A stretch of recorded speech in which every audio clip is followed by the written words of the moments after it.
Welcome to the Think Factory podcast. We got one question for you. What keeps you up at night?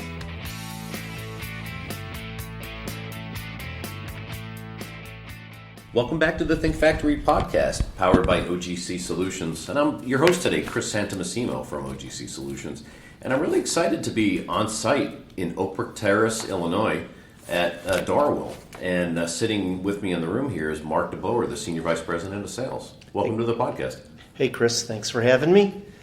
And as I said, the offices look beautiful. And we're actually not at one of your print facilities. We're in your corporate offices, which, in my opinion, really demonstrates some of what we're going to talk about today, which is the digital transformation of the company on several levels.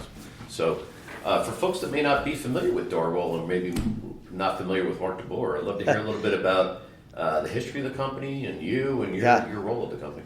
Sounds good. So I'll start with just the company first because I could talk about me, but I'll start with the company first.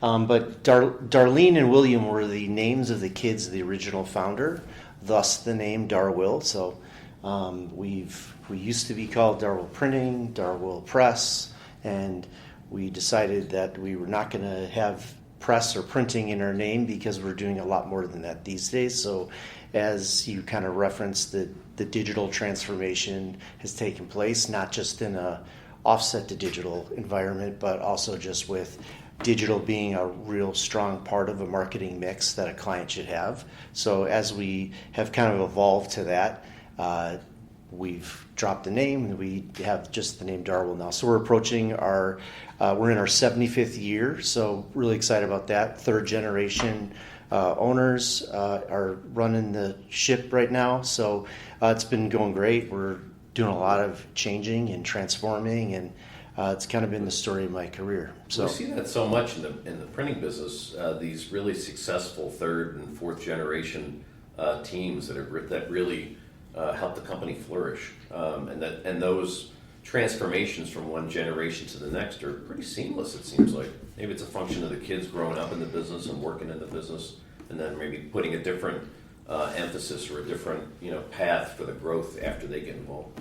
I really think it has a lot to do, I think, of our willingness to listen to our customers and let our customers' needs actually drive and encourage what our next step should be as a business. So our sales team does a great job of listening to what the customers are asking for and coming in and challenging the organization in one way or another to look around the corner, if you will. So that's kind of been the story of our entire company, I would say, has always been finding a need that we're not able to meet today and figuring out how to figure that out and make it an offering that we can present to our customers. So I've been here a long time, done a lot of different things. So I've got to see a lot of those parts of transformation. So I'd like to say I'm born the son of a stripper. And the stripper was my dad. So my dad actually worked at Darwill as well as a couple other companies before he landed here and retired maybe 10 or 15 years ago. But started in the days of the dark room and shooting film, and he would strip that all together to make I try to explain it to my kids, and they don't quite understand it, but if you've been in print, then you know what I mean. Film. Yeah. Dark room. Right?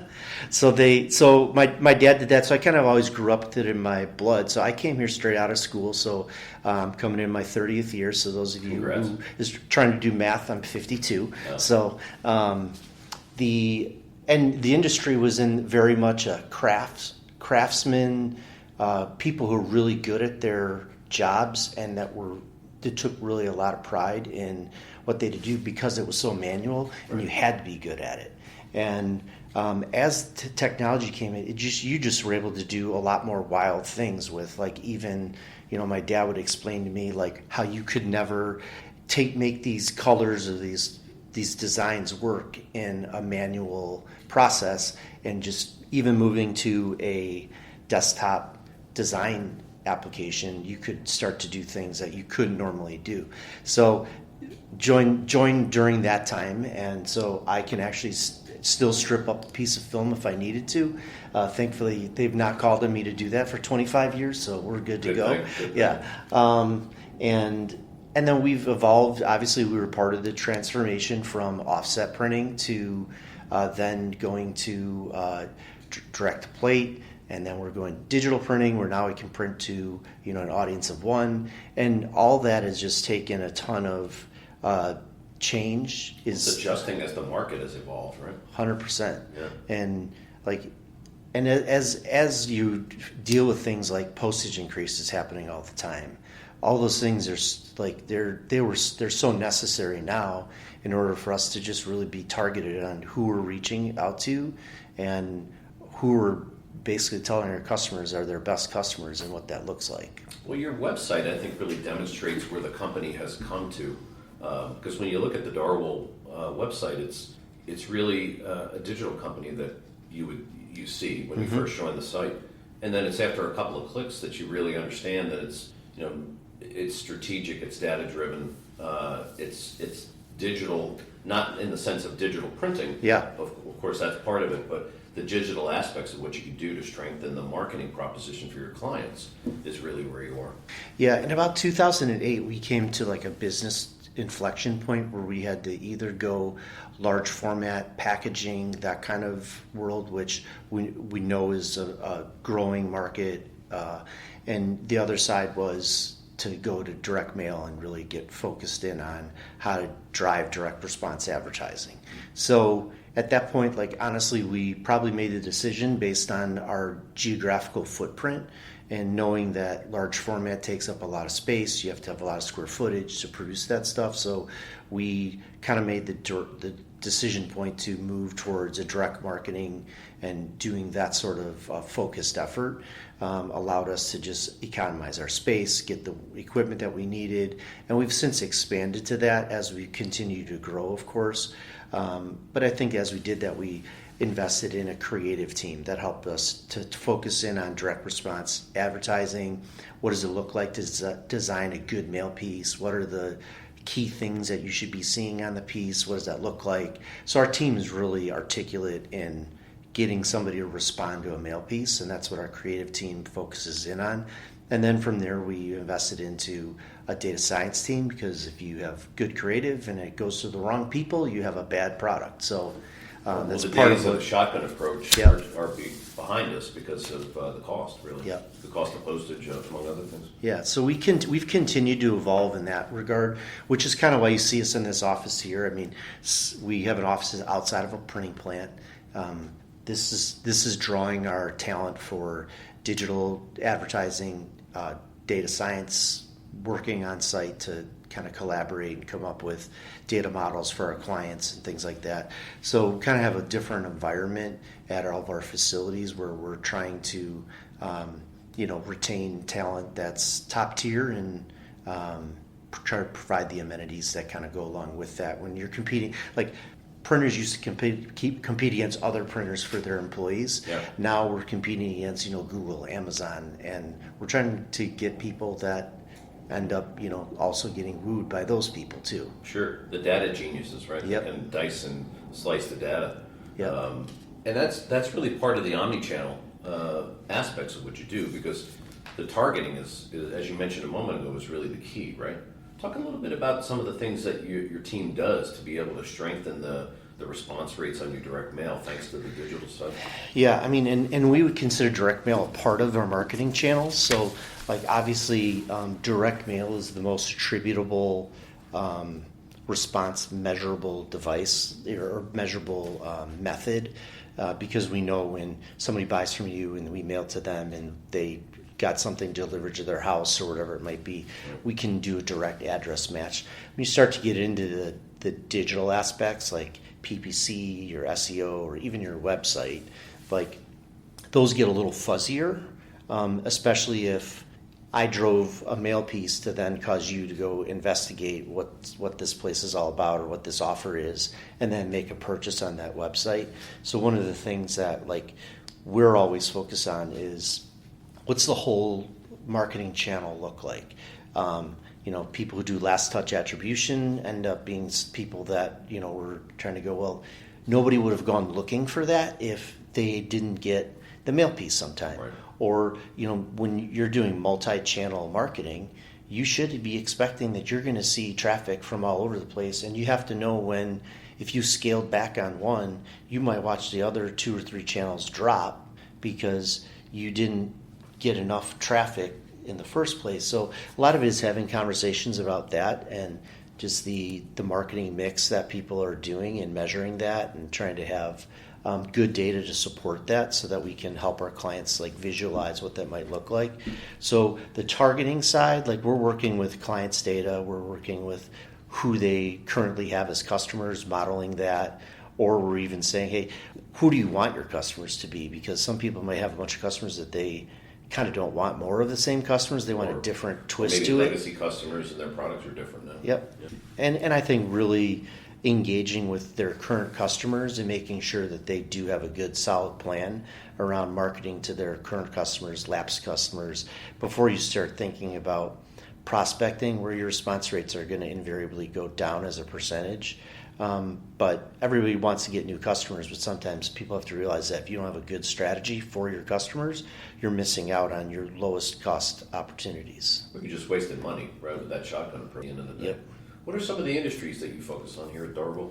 Yeah, so we're in quite a few. Like I usually classify it more broadly in saying that if it's an audience that can be targeted with a high valued price service or product, then they're probably a good prospect for us. So like local pizza chains, right? 50-50, probably not the best client for us because we can't really model that or find it. And even though pizzas have gone up in price, they're not like right. not $3,000. Yeah. They're and so for us it's like we're in fintech, we're in healthcare, home services, dental, so kind of our big broad ones, but a lot of nonprofits too, and kind of cover a lot of the bases there. Yeah, and one thing I found really interesting about your background, Mark, is back in 2021 or so, how you were able to unify your sales team around these different aspects of your offerings. Maybe you could talk a little bit about that. Yeah, I mean, my sales team has had to be very adaptable, right? As we've changed, they've changed too. We have a lot of long-term salespeople who are they grew up the same way I did. Maybe they weren't the son of a stripper, but they definitely had it in their veins. Like we've done acquisitions over the years where, like I remember the first one that I recall being here for was we acquired a company called Laser Graphics, which all they did was pre-press. We still have a couple of reps that came from that era, and they've adapted. They've done a great job of embracing, like, you're talking about people who used to sell just pre-press, right. And now they're coming in and they're able to sell a data-driven solution. They talk about data ingestion. How do we use that data to then drive a campaign? So huge kudos to them to be able to make that shift. But that goes for a lot of our team. They're growing where they want to grow, and they're adapting when they need to, and they're picking up whatever new technologies are out there. But like I mentioned, they're a lot of times the ones that are causing us to look at our own internal offerings, because they're the ones that are closest to the customer, reporting back what they see, where we can win. And then we have to decide, like, hey, do we have the resources to support this? Is this a good idea? And then we go through that. And then can it be scaled? Like, scale is the thing that, like, my whole team would probably tell you is, like, he always is asking about scale. Well, yeah, because we could do a lot of things for one person, but right. like, it's not going to be sustainable It's long term. distracting. Mm-hmm. Yeah, for sure.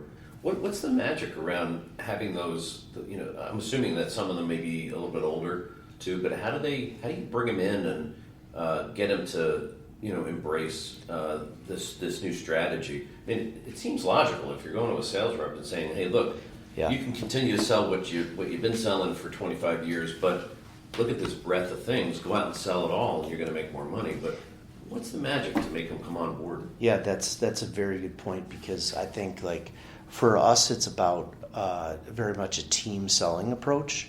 So we're bringing in talent that can help support some of those conversations where you might feel a little bit like, I'm still with the training wheels on this conversation, but I have somebody here that I can bring alongside me to have this conversation, and I can learn and I can adapt and I can now have my own conversations. Right. You can take the training wheels off after 6 months, and I actually can have a normal conversation because I have a story to tell, I have a case study to draw off of, and I think that's really the key to what we've tried to really focus in on for the team is to it's team selling. Like bring in the resources that you need that are experts in what they do, and they come with backgrounds that are outside of print. They're not at one company for 30 years like me. They're coming from other places that were doing similar things in a maybe different way than we thought of just as a printing company from 75 years old. Yeah, maybe that's the magic, is the team approach to it, right?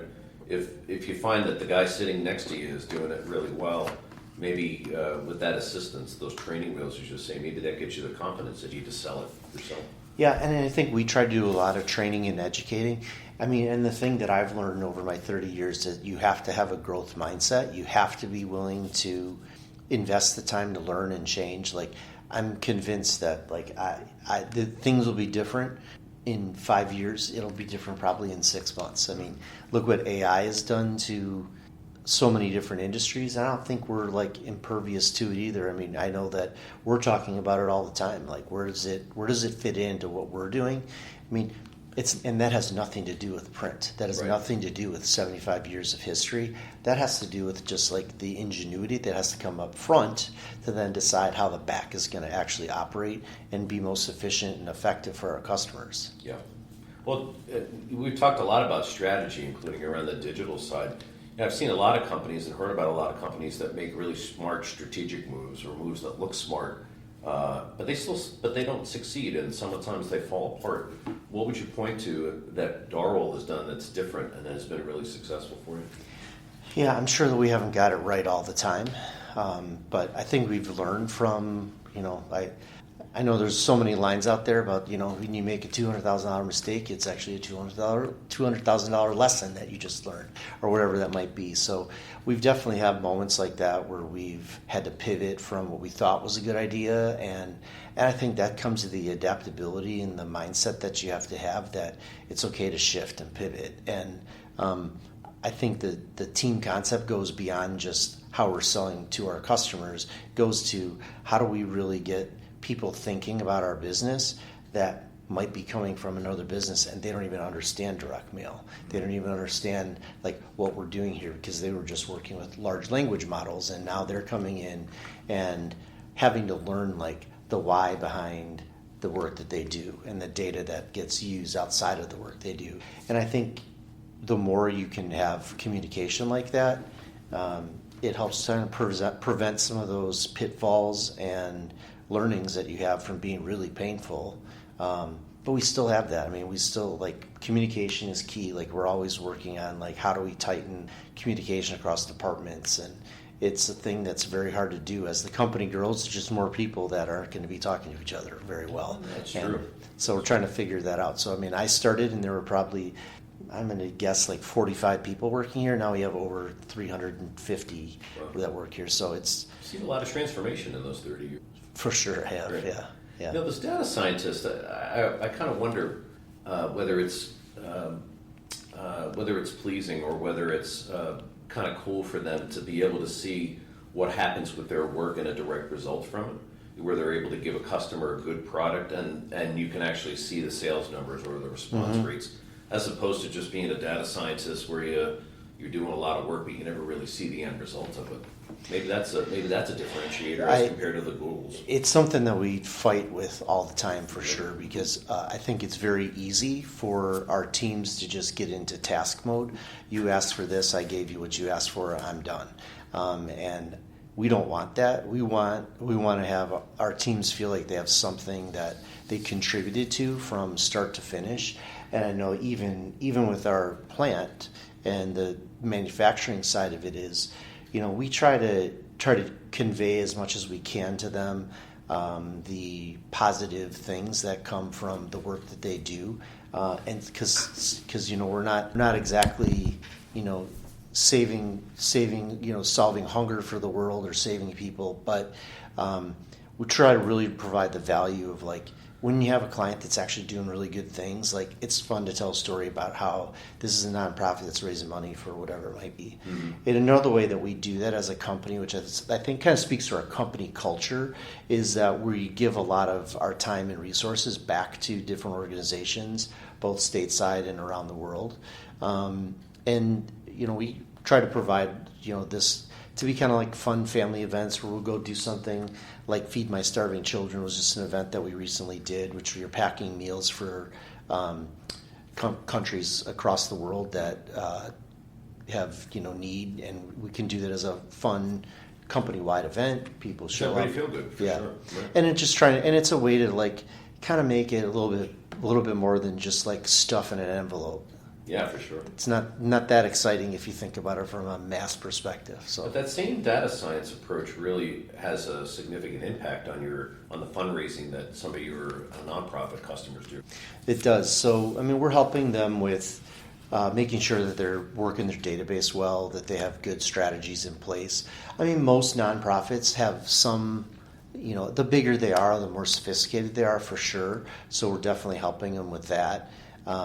But I think the fun part is a lot of times we get to help like the really, really small person that could never do what they would get from somebody else because they aren't going to have the money to go. So we're able to like donate some of those services too to help them figure out how to come up with the strategy and just a way to give back in a way that they would never be able to get the kind of level of fundraising that they would be able to do on their own. So it's fun to get people involved in projects like that too. That's pretty impressive, for sure. Especially when the economy is where people are worried about the economy, to motivate people to reach in their pockets and donate gets that much harder. It is. But that applies to everything. Even in some of our spaces where we're encouraging people to go spend $5,000 on the product, like. There's a lot of factors that go into like, hey, my response rate is down, and we have to compete with geopolitical things that are happening that could be affecting that. And is our model bad now, or is it just because we're in a financially turbulent time? It's so a timing tough. issue, maybe. Who knows, right? Yep. The good news about the direct mail piece is that it stays around a long time, potentially. Yeah, so it does. Maybe I can't spend the $5,000 today, but maybe in a maybe month you should I'll tell be our able to. customers that too. Oh, wow. I'm the biggest fan of the industry, trust me, for sure. What I'm curious about, Mark, is now this is a milestone, 75 years, and when you hit a milestone like that, you tend to look backwards to appreciate the employees and appreciate everything that's happened in those prior generations. But Darwill's full speed ahead. What's in front of the windshield for Darwill, do you think? Yeah, I think that we're continuing to really heavily invest into our data modeling and data science side of the business, as well as making sure that whatever marketing efforts you take derive from whatever your data or our data is telling you, we're making sure that our marketing efforts drives results. So that's not just print and direct mail, it's also digital. What's your website presence? Like, are you targeting in the right way? How does it all work together? Which is really our, I think, next focus of where we're at. And ultimately, at the end, we're trying to build something that our clients can get intelligence from. They can run their businesses based off of their marketing choices that they're making. We're right alongside of them, helping them decide that, testing things, testing creative, testing strategy, testing models. All those things are, I think, necessary to combat the rising pressure and costs of postage, of if you're fighting for AdWords that are really expensive. Like you might have to think about a different strategy to drive traffic another way that might actually be cheaper. And then fighting against getting attribution for the spend in the right ways. Like we don't necessarily do everybody's full campaign from soup to nuts. Like I'm not buying billboards, I'm not putting TV spots on national TV, but I'm doing pay-per-click, I'm managing somebody's website, I'm managing meta campaigns that are coinciding with the direct mail efforts, going to the right people, the right targets. So getting all that combined, I think, is our big focus for the future, to just make sure that we're maintaining the entire marketing plan and not just a guy who prints stuff. Yeah, with the digital first or the digital strategy, but at the end of the day, it's really one of the tools that you use. Yeah. And print's probably got to be part of it for the future as well. I think so. I mean, print is the most attributable source in marketing, and it does drive traffic. People do hold on to it for a long time. We have a couple clients that, like they say, when they show up in home to do their consultation and they see the paper on their desk or on their table or kitchen table or whatever it might be, they're going, okay, the chances of a sale just went up. Because the person still is holding on to our piece after it's been in home for 4 weeks or 6 weeks or whatever it's been. Like those are really like constant calls to action that people will get on their desk. They see it sitting there, they carry it with them or whatever they do. So print has a lot of legs. Cybersecurity concerns, and you have a tough time trusting sometimes what you get emailed or see online.